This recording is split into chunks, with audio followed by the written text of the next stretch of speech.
Yes, shall we begin now? Everybody there? Yes, Yes, am ma'am. I audible? Okay. See, we had started Unit 5 and there are two chapters, Efficient Market Theory and Capital Asset Pricing Model. So CAPM is done, Capital Asset Pricing Model is done. So we are left with only one chapter of Unit 5 and that is Efficient Market Theory. And in short, it is known as EMT. If you see the index page of this chapter, there are only two concepts. So maximum 20 to 25 minutes and we will be done with this chapter. First is random walk theory and second is EMT. EMT is similar to that efficient market portfolio. Okay, let us quickly start with random walk theory. What do you mean by random walk theory? Whenever there are changes in the stock prices due to independent factors in the past trends, so the random walk theory calculates the changes in the stock prices. See, whenever in the past trends, according to the past trends, there are changes in the stock prices due to independent factors, market factor, deflation factor, inflation factor. So according to these factors, the stock prices are always fluctuating. Therefore, random walk theory calculates the stock prices, changes in the stock prices. See, random walk hypothesis is a financial theory. इसको सबसे पहले तो financial theory बोलते हैं, stating that stock market prices evolve according to the random walk. मतलब कभी भी कैसे भी हम देखेंगे ना कि स्टॉक प्राइस कभी भी बढ़ गई, कभी भी कम हो गई, कभी डिफ्लेशन की वजह से कम भी हो गई, कभी बढ़ भी गई, कभी इकोनॉमिक क्राइसिस की वजह से कम हो गया, बढ़ गया, हम उसको प्रेडिक्ट नहीं कर सकते हैं. मतलब ये जो चेंजेस है ना वो रैंडम है. मतलब हम जैसे प्रेडिक्ट करेंगे वैसे चलेगा नहीं. रैंडम वॉक थ्योरी बोलता है दोस चेंजेस आर रैंडम. अभी जैसे आपने स्टैटिस्टिक्स में पढ़ा होगा random population. So random population क्या होता है? रैंडम मीन्स रैंडम सिलेक्ट करना. हमारी कोई बायसनेस नहीं होती है उसमें. रैंडम सिलेक्शन करना कि 8 लोग खड़े हैं, हर 2 लोगों में से एक को सिलेक्ट करना. तो every 2 1 pick up, from every 2 pick up 1, from every 2 pick up 1, another 2 pick up 1. तो उसमें कोई बायसनेस नहीं हुई, ये आपने रैंडमली सिलेक्ट कर दिया. ठीक है. एंड दस कैन नॉट बी प्रेडिक्टेड. तो वो बोलता है मार्केट में जो चेंजेस हो रही है ना उसको हम प्रेडिक्ट नहीं कर सकते हैं. ठीक है. और ये प्राइसेस की जो चेंजेस हो रही हैं ये मार्केट में फ्लक्चुएशंस की वजह से चेंजेस हो रही हैं. It is consistent with efficient market hypothesis. हाँ, ये मतलब रैंडम वॉक थियरी है ना, एफिशिएंट मार्केट हाइपोथेसिस से कंसिस्टेंट है, मतलब उससे रेगुलरली जुड़ा हुआ है. ठीक है. As per random walk theory, changes in the stock prices are independent of each other. Independent है वो, एक दूसरे से independent है. Changes in the stock prices का कोई इन्फ्लुएंस नहीं है कि हम जैसे बोलेंगे अगर महंगाई होगी तो बढ़ेगा ही बढ़ेगा स्टॉक प्राइस या कम ही होगा, जैसे हमने प्रेडिक्ट किया है वैसा नहीं. इंडिपेंडेंटली वो कैसे भी रिएक्ट कर सकता है. The prices of today are independent of the past trends. यानी कि जो पास्ट में मुझे लग रहा था, पास्ट में जब दिवाली आई थी ना तब स्टॉक प्राइस बढ़ा था, तो अभी भी बढ़ेगा क्या? नहीं, ऐसा जरूरी नहीं. वो इंडिपेंडेंट है, मतलब वो अपनी मर्जी से कैसे भी चेंज हो सकता है. जरूरी नहीं है पास्ट में ये मंथ में बढ़ा था तो अभी भी ये मंथ में बढ़ेगा, नहीं. Present price is randomly determined. अभी की प्राइस तो रैंडमली मार्केट में डिटरमाइन होती है. ठीक है. And only information flow can influence the prices. Okay, so there is a following diagram which is represented here. I will show you. Wait. Their theory claims that day-to-day stock prices are independent of each other. मतलब जो आपके day to day के stock prices है ना वो independent है. ऐसे नहीं है आज बढ़ेगा तो कल भी बढ़ेगा ही, नहीं, कल कम भी हो सकता है. आपको डायग्राम में दिख रहा होगा. Meaning the momentum does not generate exist, does not generally exist, and calculation of the past earnings growth does not predict future growth. मतलब आपके पास्ट में जो इतनी अर्निंग्स की थी, आपने जरूरी नहीं है आप प्रेडिक्ट में फ्यूचर के लिए प्रेडिक्ट कर रहे हो कि मुझे इतनी अर्निंग्स मिलेंगी और मार्केट प्राइस बढ़ेगा ही, स्टॉक प्राइस बढ़ेगा, तो ऐसा जरूरी नहीं है। तो in short random walk theory क्या बोलता है, जो स्टॉक प्राइसेस होती है ना वो रैंडमली डिसाइड होती है, it is independent of each other. देखो कभी कम हो रही, कभी बढ़ रही है, कभी बढ़ रही है फिर कम हो रही है, और यहाँ पे तो बढ़ रही है फिर इतनी डाउन जाके फिर थोड़ी सी बढ़ रही है, अगर आपका ध्यान है तो। ये देखो यहाँ पे बढ़ रही है तो सिर्फ बढ़ ही रही है, कम हुई नहीं है, ध्यान है आपका। और ये नीचे मंथ्स दिए हुए, जुलाई अगस्त सितंबर अक्टूबर, समझ आ रहा है? Yes, Yes, ma'am. ma'am. इसके ना कुछ 11 अजम्पशंस है, बहुत इंपॉर्टेंट है, बहुत इंपॉर्टेंट, जो मैं स्पेशली जो मैं रीड कर रही हूँ ना वो बहुत इंपॉर्टेंट है। मतलब जो अभी मैंने इंट्रोडक्शन में रीड किया, अभी इसके अजम्पशंस देखते हैं। मार्केट इज सुप्रीम, सबसे ऊपर इसने मार्केट को रखा है, रैंडम वॉक थ्योरी में सबसे ऊपर मार्केट को रखा है। मतलब मार्केट के फ्लक्चुएशंस की वजह से, ये मैं आपको पहले ही बता चुकी, बस अभी हम लोग ऑफिशियली उसको रीड कर रहे हैं। मार्केट के फ्लक्चुएशंस की वजह से जो मार्केट स्टॉक प्राइसेस पे इफेक्ट आता है ना, वो रैंडम वॉक थ्योरी उसको अज्यूम करता है कि मार्केट सबसे इम्पॉर्टेंट है। मतलब एक इंडिविजुअल इन्वेस्टर इसमें रोल प्ले नहीं कर सकता। अगर एक इंडिविजुअल इन्वेस्टर ने बेच दिया, खरीद लिया, तो स्टॉक प्राइस बढ़ेगा कम होगा? नहीं, मार्केट के हिसाब से स्टॉक प्राइस बढ़ेगा और कम होगा। Stock price discount all information quickly, मतलब स्टॉक प्राइसेस की जो इंफॉर्मेशन है वो लीक हो जाती है जल्दी।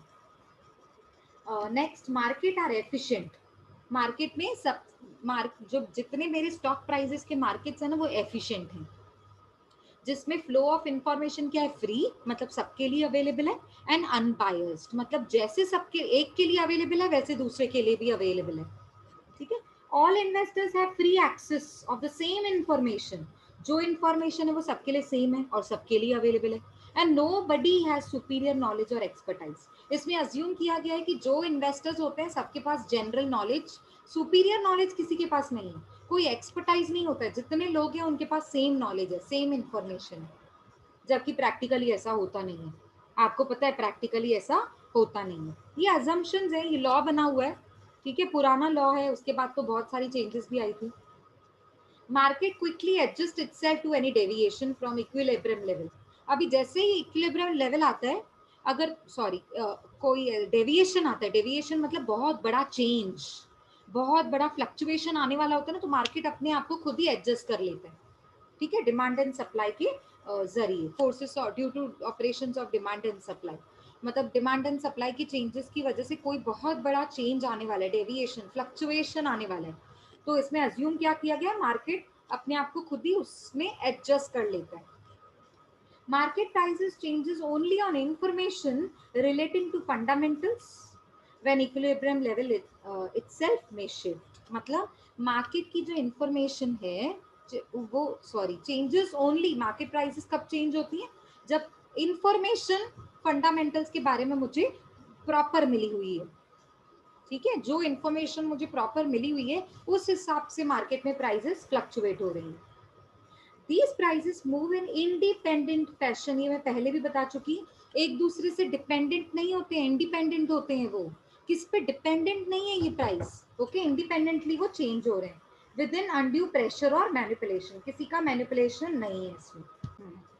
देखो next point is these prices, okay, nobody has a better knowledge और इनसाइडर इंफॉर्मेशन, मतलब यहाँ पे कोई है ना इनसाइडर इंफॉर्मेशन, मतलब चीटिंग, मतलब यहाँ पे कोई चीटिंग नहीं होती है, ठीक है, जबकि पॉसिबल नहीं है ऐसा, वो आपने देखा है रियल मार्केट में ऐसा नहीं होता है।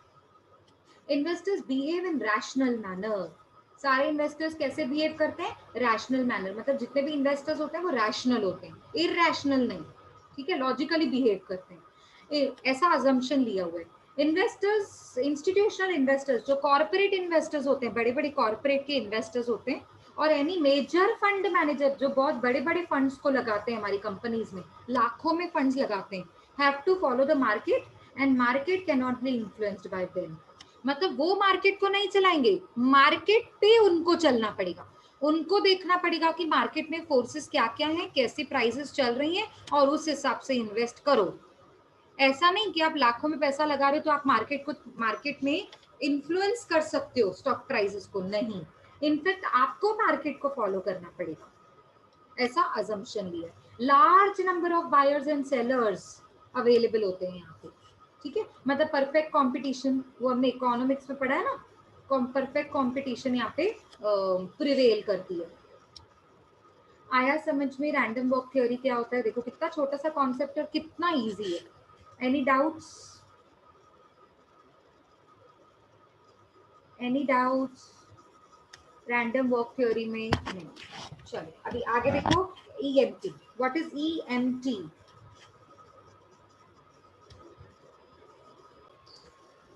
So what is EMT? Anyways, do you have any doubt in random walk theory? No, ma'am. Okay. Now what is EMT? EMT is efficient market theory. Efficient market theory. It is developed by Professor Yugne Pharma. Okay. Who argued that stock always trade at their fair value. मतलब उन्होंने बताया जो stock prices होती है ना, वो fair value पे चलती है, मतलब मार्केट वैल्यू पे, fair market value, making it impossible for the investors to either purchase under valued stocks और sell stocks for inflated prices. Inflated मतलब जब बड़े हुए प्राइसेस होते हैं, यानी कि ये नहीं होता है कि आपको जब चाहिए, जब प्राइसेस बढ़ जाएं और आप सेल कर दो, या फिर अंडर वैल्यूड हो जाए तो आप परचेज कर लो, नहीं। ये फेयर वैल्यू पे चलता है, मतलब मार्केट वैल्यू पे। तो अभी अभी हमने पढ़ा ना रैंडम वॉक थ्योरी EMT को, यहाँ पे देखो हमने पढ़ा था random walk theory is influenced by EMT। It is consistent with the efficient market hypothesis, ठीक है।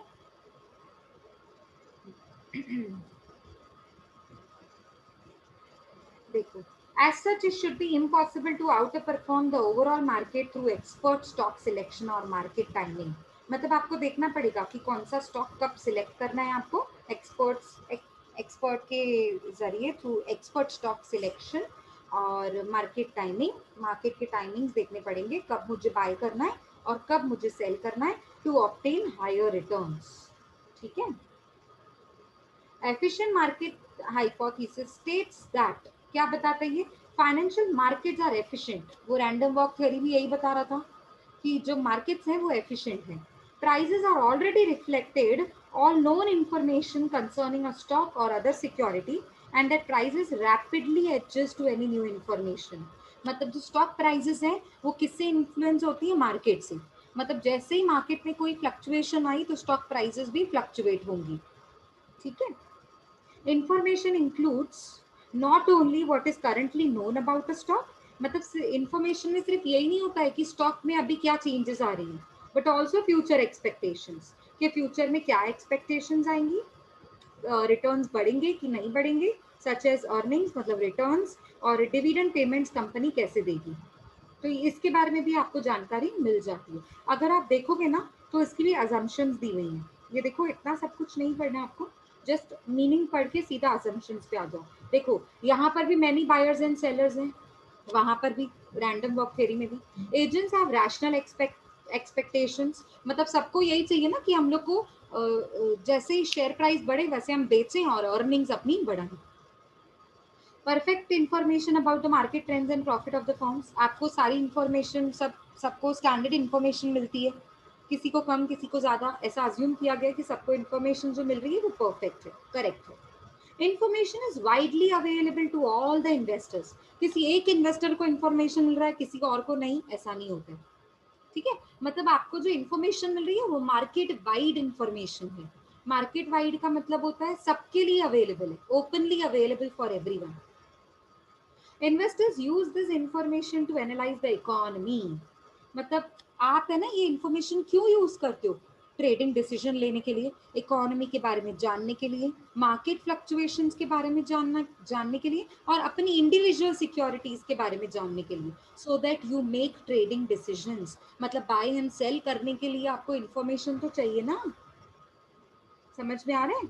Next, most events that have a major impact on stock prices such as, क्या क्या स्टॉक प्राइसेस पे इम्पैक्ट डालता है? कौन कौन से ऐसे इवेंट्स होते हैं? लेबर की स्ट्राइक्स, जब लेबरर्स आ जाते हैं, फैक्ट्री बंद करो और हम अपना काम छोड़ रहे हैं क्योंकि आप हमारी पगार नहीं बढ़ा रहे।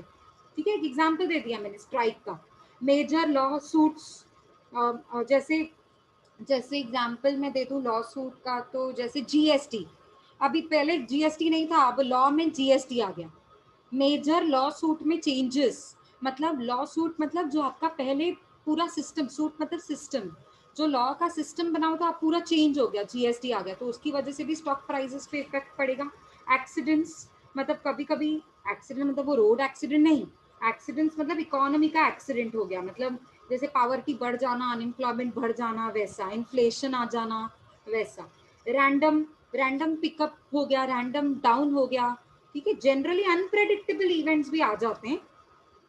when they do happen, they are quickly broadcasted to all the investors, मतलब आप सबको पता लग जाते हैं कि ऐसा ऐसा मार्केट में चल रहा है और हमारी शेयर प्राइस कम हो रही है कि बढ़ रही है, वो पता लग जाता है।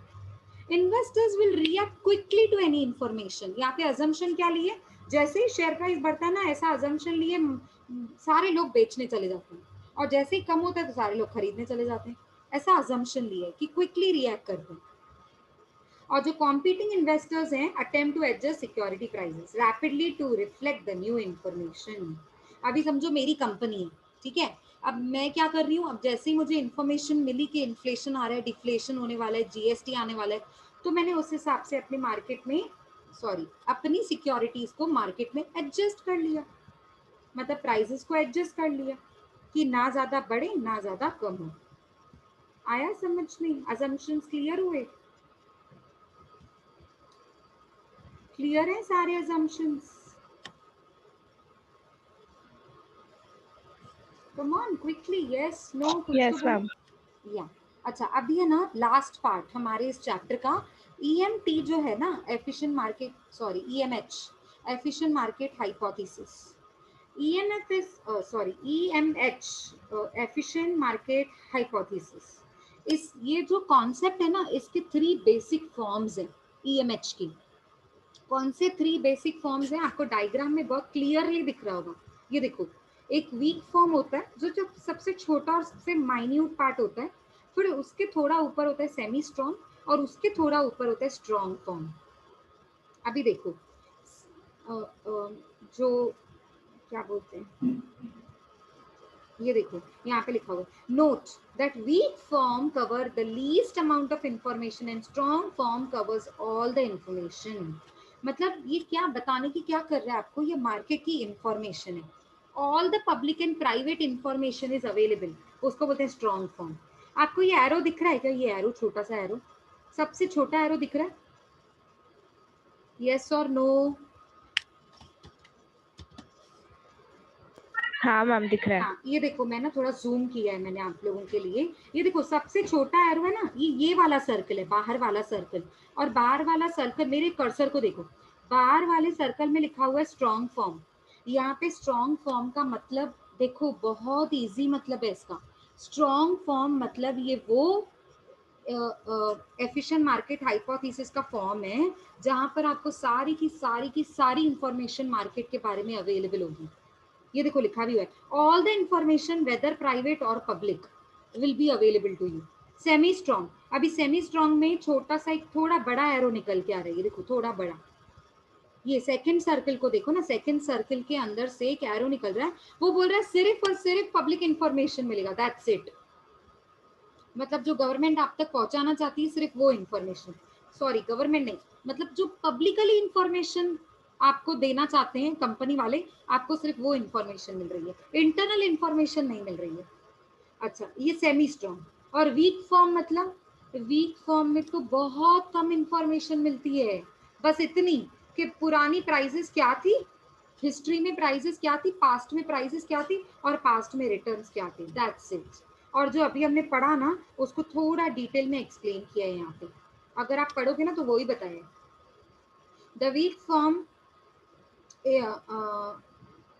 क्या बोलते हैं इसको, efficient market hypothesis implies that market is efficient.